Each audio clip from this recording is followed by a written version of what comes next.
Welcome back to the Business Book Challenge with the Coaching Network. I'm Maria Mazzina, your business and networking coach, and today we're going to be discussing Atomic Habits by James Clear. I found it really easy to go through this book and really summarize some of the points that are going to help you and take actionable steps to really build those habits that are going to make you successful and get rid of bad ones.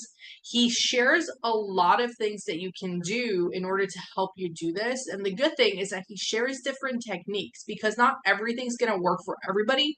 So something that works for you might not work for me. So I really, really liked how he put it through, and I'm going to share them one by one to see which one you think is going to be the best fit. And obviously, as you try them, if one doesn't work, try a different technique and keep trying until you find what really works for you. The first one I want to share is about small habits compounding. And I'm a little bit of a math geek. I used to be in data. I love statistics and analysis. So if you know the law of compounding, you know that as you do a little bit and add a little bit more overall, it becomes a bigger compounding result. As you're doing little things, and let's say you're joining me in the book challenge. So you want to read a book, but it takes you a long time to read things. You don't have the time. What if you just set 10 pages a day? It could take you 10 to 15 minutes a day. Just read 10 pages a day. As you slowly start to do that and you start to build that habit, it gets less and less difficult to then start doing 15 pages, 20 pages, 25 pages. So start with small changes that can then compound to really help you build those successful habits. And now a second thing that you're able to do, and it's stemming back into that same professional development, you're reading a book. Why are you reading this book? What is the purpose behind developing yourself and improving yourself? Who do you want to be? And that is where you want to look at belief-based habits. You want to look at what is the person that you want to believe to be so that you can attach values to it.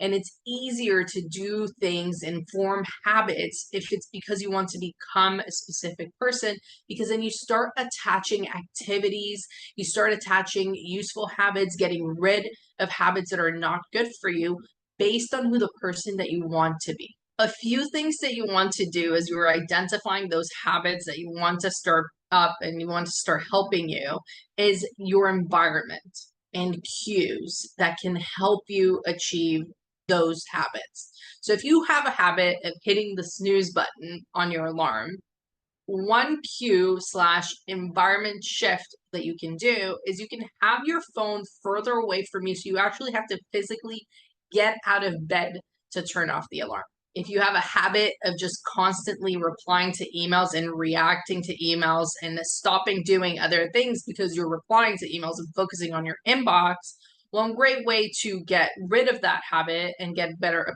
habits is establishing email reading times, removing the notifications from your emails, or even closing your email browser or your email provider software so that it's not constantly popping up so that you see the new notifications. Setting a timetable for when you actually check those emails not only is getting rid of the old habit that you check as soon as something comes in, but it's encouraging you to have new habits that work better on a scheduled basis. You're not being worked by your inbox, you're actually working your inbox. A lot of the time what people struggle with is that plateau, as James Clear mentioned, that plateau where you feel like the habit isn't accomplishing what you need it to accomplish, or it's not getting you there fast enough and you're losing that motivation. Actually, we'll go through it with my special guest later on how to stay motivated and how to make sure that your habits are working for you. And one of the things that you need to focus on is that 1% improvement. You don't want to compare yourself to other people or to shoulds in your industry or in your career.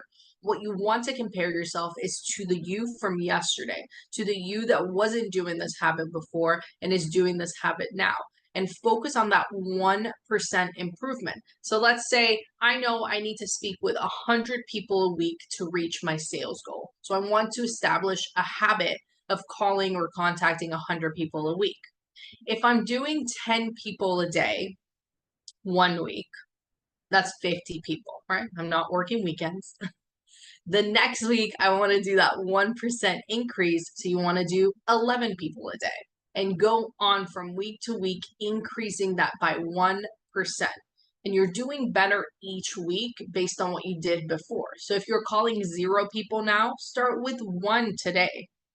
If you're checking your email 10 times, reduce that. So the law of improvement not only is it good for adding habits, but it's also for removing those bad habits. And it's so important to not get discouraged when your habits aren't achieving the results that you want. One of the things that we actually didn't touch upon with my guest, but we mentioned prior in different conversation, was when you gain weight, let's say over the space of a year, you gained 20 pounds, 12 months, 20 pounds. Yet you go into this regime and you say, okay, I want to lose 20 pounds in the next 3 months. It took you 12 months to do that, and you weren't even really trying, most likely, right? But just because you try doesn't mean you're going to be able to achieve it in 3 months. So what you also want to make sure that you're doing is setting realistic expectations of yourself. Maybe it's not 3 months, but maybe it's 6 months.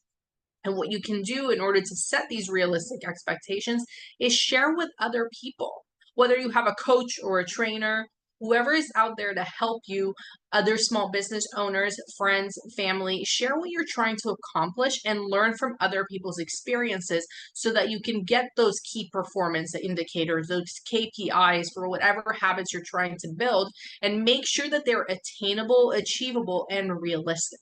And that's a key word right there, realistic. And one of the things that James Clear mentioned, which was the Goldilocks rule, something is more achievable if you have done it before, even if it's in a minimal portion. So let's say you want to do cold calling, but you have never done it before. You feel completely uncomfortable. You don't want to do cold calling at all, but it's going to be so much harder for you to start that way. One of the techniques that I've recently used with one of my clients was, okay, you're not comfortable with cold calling, but are you comfortable with speaking with your clients that maybe you haven't spoken to in the last 6 or 12 months? It doesn't feel as cold, and it gets you a little bit closer into that cold calling aspect. Next time that you want to make a call to a stranger, or whether it's visiting a business, it's going to be a little bit easier because you're getting yourself used to having conversations with people that you normally don't interact with on a regular basis. And I actually had this happen something else with another client where they weren't used to networking and they wanted to go to this huge event. That was their first event that they wanted to go to, 200 to 300 people. What do you think the recommendation there would have been? You're not used to networking. You don't really know how to network, but you're going to go and put yourself in a room of 200 to 300 people. That's why I'd like to ask my clients what their comfort level is to see that if we put them in a situation, they're actually going to achieve the goal that they want to achieve. So instead of going to that 200 or 300 person event where maybe they'll meet 5 people if they're lucky because they have that willpower to go and meet people, which isn't likely because they're really uncomfortable about the situation, what if instead we put them in a room with 20 people and maybe set up a buddy system where they go with a friend and then they meet people that way by going around together and introducing themselves to the group. It's less intimidating and they're more likely to achieve it, and they might meet more people than they would at that larger event. I do believe in the law of averages, but you want to make sure that you have the biggest opportunity and that you have that comfort level, even if it's just a little bit outside of your comfort level where you're going to. But every time, remember that 1%, you add that 1% less discomfort, you're going to be adding to it, where the point that when it comes to that 200, 300 person event, you're not even thinking about it because you know exactly what your goal is going to be. You know who you're going to meet and you know how to get around and mingle. As you're setting up these habits that you want to follow and you're measuring them to ensure that you're achieving the goal that you want to achieve, you want to make sure you add a little bit of a reward system there. Maybe it's every time I make 10 calls, I get to text message a friend. Every time I go to a networking event, I get to go to Starbucks after or get takeout. What is that little reward that you're doing? And please make it proportional to what you're doing. I don't want you to be like, oh, I answered one email, I get a 30-minute break. You want to make it appropriate for whatever it is that you're trying to achieve. And a great person to help you set those boundaries is either a coach or a consultant. a fitness instructor that's able to help you, especially, when you're trying to lose weight. You can have a treat every now and then. You don't have to have this regimen of no, no, no, because often when you neglect things and when you stop yourself from those little gratifications, that's when you fall off the wagon. So you want to make sure that you're adding a little bit of a reward system. And on the opposite end, you also want to make sure that you're adding a little bit of a consequence. How would I feel if I said, oh, I'm doing this business book challenge, I'm reading one book per week, and then I'm going to engage with a business professional every week and post a video, and I have told the entirety of my LinkedIn connections, I have sent an email blast, I've told my customers, what happens if on Thursdays you don't see that video? That's going to make me look bad. And I'm in the business of coaching and showing people that that's how you build a habit and that's how you do it. Make sure that there's a little bit of a bad consequence. Find ways to make yourself show up. Hey, I want to walk 10 miles a day. Maybe ask a buddy to go with you because you're more likely to show up. I want to go to 2 networking events a month. Do you have somebody else that you can go to and you can say, hey, I will meet you at that event? And often, if you do that with somebody that you're not as close with, it's a little bit easier to get it done. Because, be honest, if it's a friend, you're a little bit too comfortable with them sometimes, so it's easier to break those promises. But if you've told the entirety of the internet, and if you've told somebody that's maybe an acquaintance, maybe a friend, but not that close, you're less likely to break that habit and fall off the wagon. Another great tip that was shared by this book was called habit stacking. Now, what habit stacking works is that you want to align one new habit with a habit that you already have. So something that is already existing, and try to get it as close as possible to the habit. So in business, let's say I'm not very good at following up with networking connections. I get that stack of business cards and then I never follow up. But you're good at following up with really good leads and potential clients.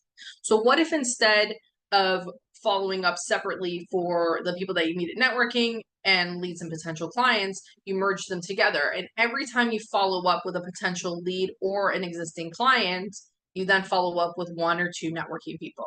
You're stacking them so that they become integrated. And as you're doing that, it then becomes part of your overall habit. I am a huge fan of tools and creating tools to help my clients and my connections, which is why one of the things that I created in my free resource section is a habit tracker. And that is catered to the people that enjoy ticking or crossing things off their to-do list. So if you're interested in using that, please head on over to thecoachingnetwork.com to the free business resources and download that habit tracker from my resource section. And that's something that I created for myself as a little bit of a reward, as the endorphin release of crossing things or taking things, because I know that that works for me. And as we were talking here, remember what I said at the beginning, there are certain things that will work for you, but there are certain things that don't. And just because something hasn't worked for you in the past to build a specific habit, it doesn't mean that that habit is unattainable. It just means that how you try to adapt that habit isn't the right way. Try a different way. Try changing your environment. Try adding social cues that encourage you to do that. Try speaking with other people and seeing if you can get a buddy system going to help you track that habit and encourage you to do it more often. Add rewards, add punishments. Figure out what way works for you. And once you figure that out, putting a habit together and getting a habit into your schedule is going to be so, so much easier. And now that we have spoken a little bit more about how to build sustainable habits, I wanted to bring in a special guest. And now coming to think of it, I've actually known Nick for about 6 years. We were the founding members of a BNI chapter back in Florida. Please welcome my special guest and feel free to introduce yourself, Nick with Catalyst Fitness. Hey, how you doing? Yeah, Maria, I appreciate you having me on here. I'm excited. This is a topic that I'm really passionate about because I think that it makes all the difference for people. Thank you. And thank you for making the time to be here. Why don't you tell our listeners a little bit about you and your business so they get to know you a little bit better? Yeah, so I own two businesses actually. I have Catalyst Fitness and Personal Training in Fort Lauderdale. So it's kind of what it says. It's not a gym or a fitness center. It's more of a coaching program. So we implement a lot of the habits from this book, and it's one of my favorites. And then I own another business called the Fitness Business Fast Track, where what we do is we teach other training studio or gym owners to basically cross over the $1 million run rate in their gross revenue. So I've had that for the last 2 years, and then I've had Catalyst Fitness, I think, for since 2017. So we've been there. What is that? 7 years, and then I think I met you a year into that, like you said at the BNI. So yeah, I think that when you kind of look at this particular topic, I think that if you're in a coaching business like yourself, or even with what I do, both of those business are coach driven. And like we were talking before this, the number one thing that I think we have to do as coaches is you're basically like a mirror holder for people. And if somebody's not where they want to be, normally that's the time that they're hiring a coach, right? They're not hiring it when things are going really, really good. And so I always say, like, if you're hiring a coach, you have a gap between where you want to be and where you currently are. And the only thing that's separating you is what you do on a day-to-day basis, or it's a combination of what you do and how you do it. And if you're just, not doing the habit, obviously start doing it.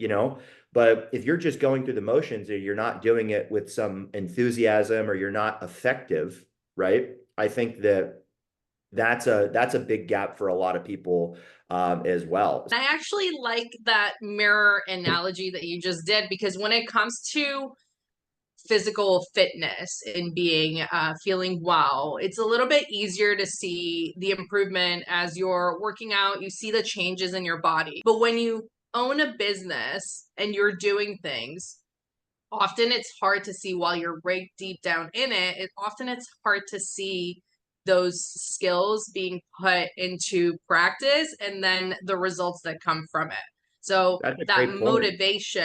motivation, where do you get that from? And then second of all, I actually heard somebody recently say, people, especially in fitness, they're stuck with that number. I want to be this weight, where really they should be thinking about, like, I want to look good naked. That's what they want, right? That's what they want to do. I want to look a certain way when I don't have any clothes on. Why are you stuck in a number? And when it comes to business, a lot of people get stuck on a sales number or a number of clients. So how do you find those motivators? And then also, how do you figure out what are the right measurables? What are the right key performance indicators to look at? Well, I think, like, so if you're talking about the health side of things, I think that this is going to sound really interesting. I've seen people go from, women go from 35% body fat down to 17, literally cut it in half and more, and they're still not happy.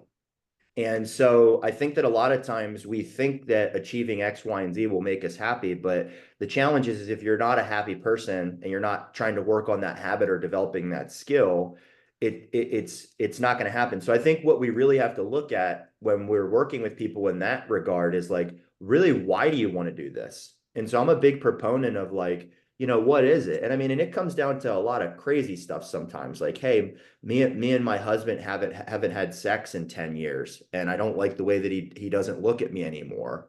A lot of people, their minds are muddled with why they want to do it. And I think your job as a coach is to help them truly identify why they want to do it.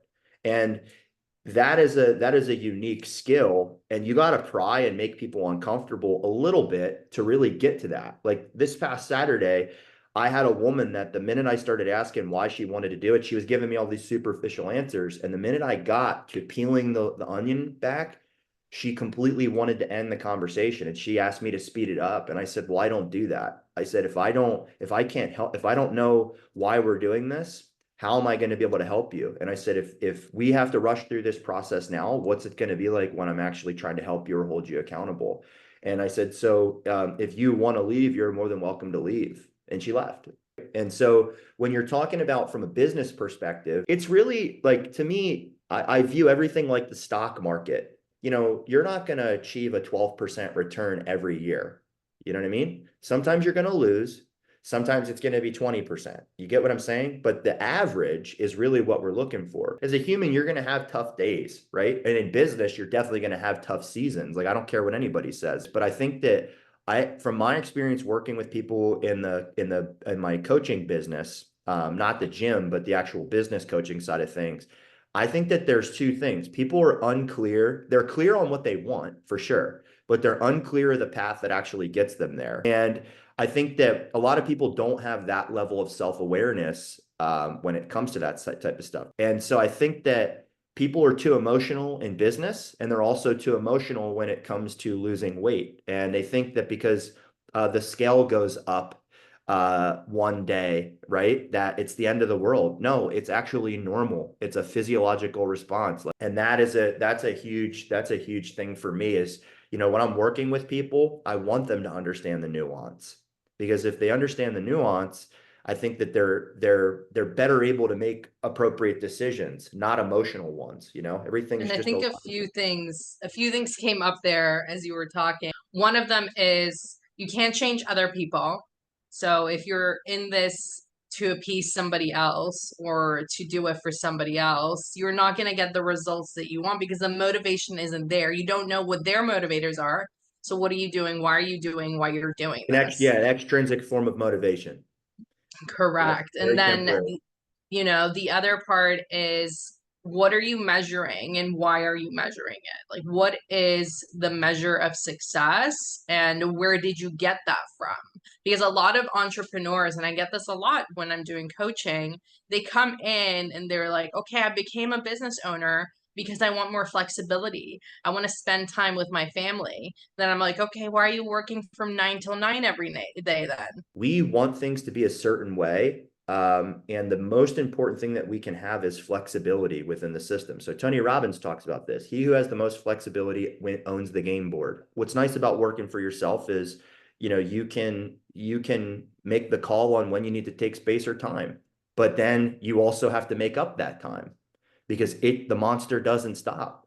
It needs what it needs to function, optimally, and it needs a lot of attention. I always joke it's like the worst wife on the planet. You know what I mean? It needs They every.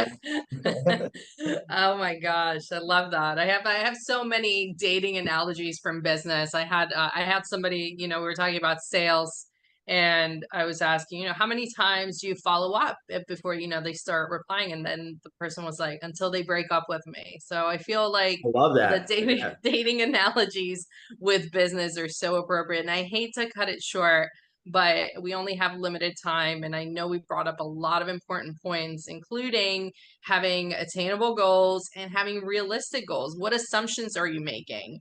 What are the shoulds that you're saying you should be doing? But where are those coming from? So thank you, Nick, so much. And if anybody does want to connect with you on socials, or which way should they reach out to you? So it's Nick Murtha on both Instagram and Facebook. But truthfully, personally, I'm not really active there. So just shoot me an email at nmurtha27 at gmail.com. To share your email. Thank you again. Thank you so much for your time.